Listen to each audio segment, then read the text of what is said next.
हाँ जी, सभी मेरे प्यारे विद्यार्थियों को सीताराम। तहे दिल से स्वागत है आप सभी का आपके अपने इस channel S R J mathematics पर। दोस्तों, पिछली क्लासेज अगर आपने देखी होगी तो आपको समझ में आ चुका होगा कि आपको कंटेंट जो है, आपके प्रश्न जो है, आपके आंसर जो है, आपके सॉल्यूशन जो है, आपके हल जो है प्रश्नावली के, वो आपको समझ में आ रहे हैं या नहीं आ रहे हैं। और आज की बात रहेगी, आज अपन जो है इस क्लास के अंदर अपने क्लास 10th का जो है चैप्टर नंबर 3 का जो है बेसिक क्लियर करने वाले हैं कि चैप्टर नंबर 3 के अंदर कौन कौन से डेफिनेशन, सूत्र या जो भी है वो लगने वाले हैं। इसको अपन यहां पर समझने का प्रयास करेंगे। तो मेरे प्यारे विद्यार्थियों, अगर आप हमारे इस चैनल पर नए हैं, हमारे इस वीडियो को पहली बार देख रहे हैं, तो जाकर पुरानी क्लासेस भी जाकर जरूर देखें, और चैनल को सब्सक्राइब ना किया है तो चैनल को सब्सक्राइब कर ले और क्लास को शेयर जरूर कर देगा। और हाँ, नए हैं तो पहले तो आपसे रिक्वेस्ट है कि वीडियो को स्किप ना करें, क्लास को पूरा देखें, और प्लस 6-7 दिन कंटिन्यू वीडियोस देखते रहे तो आपको 100% श्योर है कि ये जो क्लासेस है वो अच्छे समझ में आ जाएगी। क्योंकि डायरेक्टली कहीं पर कूद कर हम आ जाते हैं तो पहली क्लास को देखने में समझ में आवे भी है या नहीं भी आवे। ठीक है, तो आज का जो अपना चैप्टर है वो आपके सामने चैप्टर का नाम लिखा हुआ है माय डियर, कि दो चरों वाले रेखिक समीकरण। दो चरों वाले रेखिक समीकरण। तो इसके अंदर सबसे पहले तो बात यही आती है कि दो चरों वाले रेखिक समीकरण का डेफिनेशन क्या होता है। यानी कि एक ऐसा रेखिक समीकरण जिसमें चरों की संख्या कितनी हो, दो हो। यहां पर लिख देता हूं मैं, वह रेखिक समीकरण जिसमें चरों की संख्या दो हो। वह रेखिक समीकरण जिसके अंदर चरों की संख्या कितनी हो, दो हो, उसे दो चरों वाला रेखिक समीकरण कहा जाता है। प्लस नेक्स्ट जो है इसका व्यापक रूप, किसका, दो चरों वाले रेखिक समीकरण का व्यापक रूप। दो चरों वाले रेखिक समीकरण का व्यापक रूप वो क्या होता है दोस्तों, A X plus B Y plus C is equal to 0। ये होता है दो चरों वाले रेखिक समीकरण का व्यापक रूप, जो आपको याद रखना है, एक नंबर में पूछा भी जाता है। ठीक है, दो चरों वाले रेखिक समीकरण का व्यापक रूप। आगे बढ़ते हैं फिर अपन। अगर हमें दो इक्वेशंस दे रखी है, यदि a1x plus b1y plus c1 बराबर 0 और a2x plus b2y plus c2 बराबर 0 है, तो क्या होगा, a1 अपॉन a2 बराबर b1 अपॉन b2 बराबर c1 अपॉन c2, और एक होगा a1 upon a2 not equal b1 upon b2 c1 upon c2 not equal, और एक होगा a1 upon a2 not equal b1 upon b2 equal c1 upon c2, या a1 upon a2 equal b1 upon b2 not equal c1 upon c2। ये आपको कुछ नहीं करना है मेरे प्यारे विद्यार्थियों, आपको याद करना है कैसे, कहां पर क्या यूज करना है वो मैं आपको समझा दूंगा। ठीक है, आपको केवल ये फॉर्मूले और डेफिनेशन पहले इसलिए लिखाई जाती है कि आप इनको अच्छे से समझ लेवे और इनको याद कर ले। कहां पर कैसे क्या लगाना है वो मैं आपको सवालों के अंदर समझा दूंगा। ठीक है, आपको केवल याद करना है। अगर a1 upon a2 equal b1 upon b2 equal c1 upon c2 हो तो समीकरण निकाय जो है वो क्या होगा, संगत होगा। ठीक है, और अगर दोनों ही नॉट इक्वल हो तो भी समीकरण निकाय क्या होगा, संगत होगा। और फिर एक नॉट इक्वल आ जाए और एक इक्वल आ जाए, या एक इक्वल आ जाए और दूसरा नॉट इक्वल आ जाए, तो क्या होगा, संगत।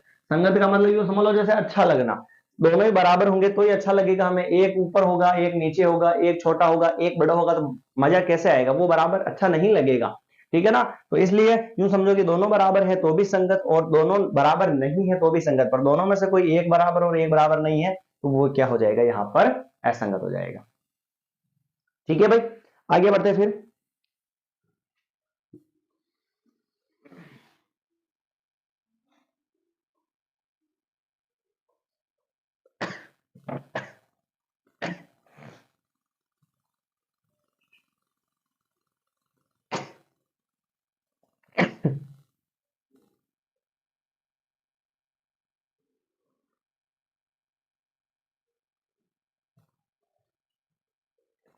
चलिए ये तो अपन ने यहां पर लिख दिया है।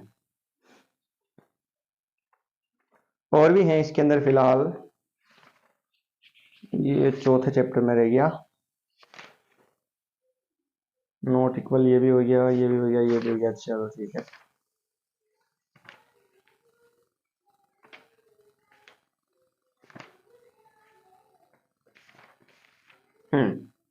अभी और भी है।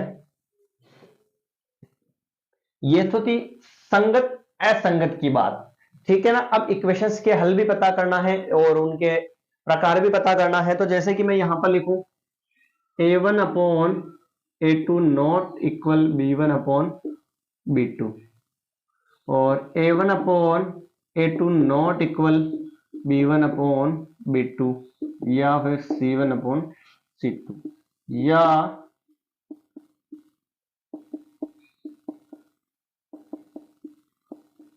ये रहा, या फिर बराबर हो a1 upon a2 equal b1 upon b2 equal c1 upon c2, ये मामला हो। इसमें यहां पर ये भी लिख दो बोले, चलो c1 अपॉन c2। चलिए ये मामला भी हो चुका है। ग्राफी हल और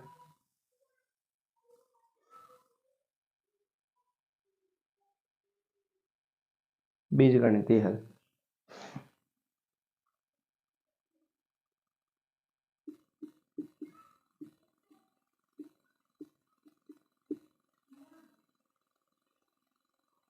जैसे कि यहां पर यूं पूछो, इनको तो भले ही रहने दो, कोई दिक्कत नहीं है। वैसे अगर दोनों ही नॉट इक्वल आ जावे, दोनों ही नॉट इक्वल आ जावे, तो क्या होगा? रेखाओं का प्रकार होगा प्रतिच्छेदी रेखाएं। क्या होगा? प्रतिच्छेदी रेखाएं। क्या होगा मित्रों? प्रतिच्छेदी रेखा। ये कैसे क्या लगेगा उसमें घबराने वाली बात नहीं। आपको केवल मैं जो चीज लिखवा रहा हूं ना, वो चीज आपके दिमाग में फिट होनी चाहिए, वो आपको याद हो जानी चाहिए। बस इतना सा कष्ट कर लेना, ठीक है। बाकी मैं समझा दूंगा कहां पर कैसे क्या लगने वाला है, उसमें कोई दिक्कत आपको नहीं होगी, ठीक है भाई। ये लीजिए, ठीक, आगे बढ़ते हैं। और हल के बारे में पूछे तो क्या होगा? अद्वितीय हल। क्या होगा? अद्वितीय हल या केवल एक हल। समझ गए मित्रों? अगर ऐसी कंडीशन बन जावे तो रेखाओं के प्रकार में तो होगा प्रतिच्छेदी रेखाएं, और हलों के बारे में बात करें तो अद्वितीय हल, या इसको बोल सकते हैं केवल और केवल एक हल होगा। इसका कितना हल होगा? एक होगा। और ऐसी कंडीशन आ जावे इधर नॉट इक्वल इक्वल या फिर इक्वल नॉट इक्वल आ जावे, तो फिर क्या करेंगे अपन? इसके अंदर होता है समपाती रेखाएं। क्या होता है? समपाती रेखाएं। समपाती रेखाएं थोड़ा भाई, क्या भाई उल्टा लिख दिया अपन ने, हाँ कोई बात नहीं। इधर होगा समांतर।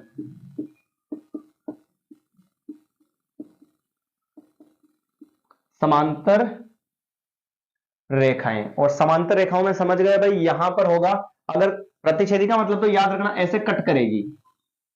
ऐसे कट करेगी तो कितने बिंदुओं पर कट कर रही है? एक बिंदु पर। तो हल कितना होगा कि इसका केवल एक हल होगा। और समांतर रेखाएं होगी ऐसी स्थिति उत्पन्न होने पर। और समांतर रेखाएं क्या होती है? ऐसे होती है, यानी एक दूसरे के समांतर। और समांतर रेखाएं कहीं पर भी एक दूसरे को कभी भी नहीं काटेगी, और कभी भी नहीं काटेगी तो हलों की जो संख्या होगी, कोई हल नहीं होगा। कोई हल नहीं होगा, ठीक है भाई। और सारे वैल्यूज बराबर आ जावे तो हम लिखेंगे समपाती रेखाएं। क्या होगा? समपाती रेखाएं। और मेरे प्यारे विद्यार्थियों, अगर आपने पढ़ा है पिछली क्लासेस के अंदर, तो समपाती रेखाओं का मतलब एक रेखा के ऊपर ही दूसरी रेखा बनेगी, एक लाइन के ऊपर ही दूसरे के पॉइंट आएंगे, यानी कि एक के ऊपर दूसरी बनेगी, यानी सारे पॉइंट टच करेंगे। और सारे पॉइंट टच करेंगे तो आंसर आएगा अनंत हल। इसके हलों की संख्या कितनी हो जाएगी? अनंत हल यहां पर हो जाएंगे, ठीक है मित्रों। चलिए आगे बढ़ते हैं फिर। अगर और कुछ है इसके अंदर तो हम लिख लेंगे। ये भी हो गया, ये भी हो गया। एलिमिनेशन मेथड और फिर वज्र गुणा मेथड हट ही चुका है। चलिए कोई बात नहीं।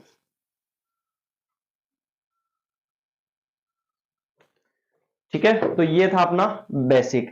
इसके अंदर एक दो मेथड के बारे में भी अपन पढ़ेंगे, उनके नाम मैं बता देता हूं कौन कौन से यहां पर पढ़ने वाले हैं। तो जैसे कि आपको ध्यान रखना है,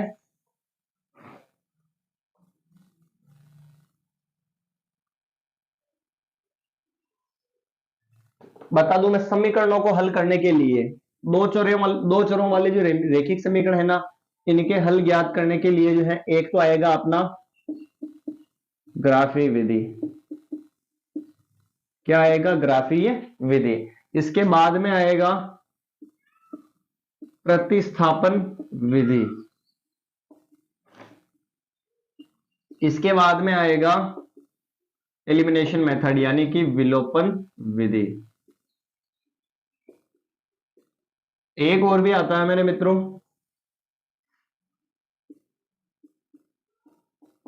वज्र गुणा विधि। क्या आता है? वज्र गुणा विधि। इसके अंदर अपने सिलेबस में वज्र गुणा जो विधि है वो हट चुकी है। अब तीन मेथड अपन पढ़ने वाले हैं दो चरों वाले रैखिक समीकरण के। एक तो ग्राफिक विधि जो आपने 9th क्लास में पढ़ा होगा, दो चरों वाला नहीं पढ़ा, शायद पढ़ा है पर वो अपने सिलेबस से हट चुका था तो अपन ने नहीं पढ़ा होगा। ठीक है, दो चरों वाले भी पढ़ेंगे अपन जो पिछले 9th में थे, पर अपन ने पढ़े या नहीं पढ़े पूरा फिक्स नहीं है। और प्रतिस्थापन विधि भी अब नहीं है और विलोपन विधि भी अब क्या है? नहीं है, नई मतलब न्यू है ना। तो ये जो है अपन कल की क्लास में स्टार्ट करेंगे, अपना उदाहरण नंबर फर्स्ट से ही चैप्टर नंबर 3 की शुरुआत करेंगे। दोस्तों अगर चैनल पर नए हैं और पहली बार क्लासेस देख रहे हैं तो जाकर पूरी क्लासेस देखें, और क्लासेस अगर अच्छी लगती हैं तो आप क्लास को शेयर करना ना भूलें और चैनल को सब्सक्राइब करना ना भूलें। और अगर क्लास अच्छी लगती है तो आप कमेंट करना ना भूलें, कमेंट भी जरूर करें, क्योंकि जितनी ज्यादा जनसंख्या होगी, जितनी ज्यादा भीड़ होगी, उतना ही पढ़ने और पढ़ाने का जो आनंद है वो बढ़ता ही जाएगा। और आपको मैंने बता दिया स्टार्टिंग से ही, और आज भी वापस बता देता हूं कि आपको जो है यहां पर सभी प्रश्नों के हल उदाहरण सहित समझने को मिलेंगे। आप जो है कंसिस्टेंसी बनाए रखें और अपनी उपस्थिति रोज यहां पर देते रहे और क्लास को शेयर करना ना भूले। प्रत्येक क्लास अपने जितने भी कॉन्टेक्ट हैं उन सभी के साथ शेयर हो जानी चाहिए। मिलते हैं अगली नई क्लास के अंदर सभी मित्रों और प्यारे साथियों को। सीताराम, धन्यवाद।